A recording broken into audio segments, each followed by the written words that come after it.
The Life and Teaching of the Masters of the Far East. Volume 1, Chapter 23. We left the village the next morning. For 3 days the trail led through a rough mountainous country so sparsely populated that we were obliged to pitch our tents each night. No provisions had been taken along for this trip, yet when food was needed, it was there. No sooner were the arrangements made for a meal than an abundance of food was right at hand to be partaken of, and at no time did we see it all consumed. There was always a little left.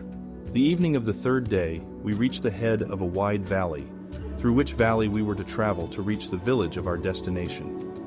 From this time on, our road led through a fertile, well-populated valley.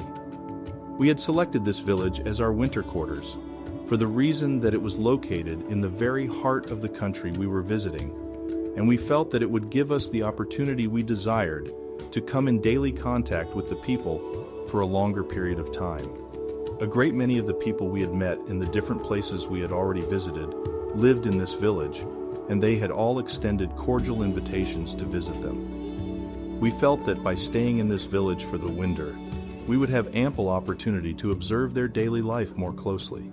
We reached this village November 20th and made a number of short trips from there until the snow came on and travel was made difficult. We were housed in very comfortable quarters. The people were very kind, and we prepared to enter into the life of the village. All the homes were thrown open to us, and we were told that the latch strings were always out, and that they considered all men brothers. At this time we were invited to share the home of one of the remarkable women that lived in this village, whom we had met before. We felt that we were comfortable and that it was not necessary to trouble her.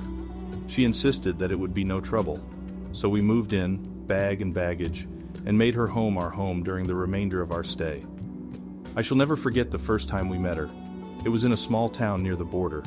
When she was introduced, we thought she was not a day over 18, and we all thought her beautiful. What was our surprise when we were told she was over 400 years old and one of the most loved of teachers. Her whole life was spent in the work. When we first met her, we had been thrown in daily contact with her for nearly 2 weeks, but her true self did not show forth until we saw her in her own home. After living in her home and being in daily contact with her, we could readily see why the people loved her as they did. It was impossible for anyone to do otherwise than love and respect her. We lived at this lady's home and ate at her table from the last of December until the following April. We had ample opportunity to observe her home life and the home life of a number of others in this village, and we found their lives ideal. The more we saw all these people, the more we loved and respected them.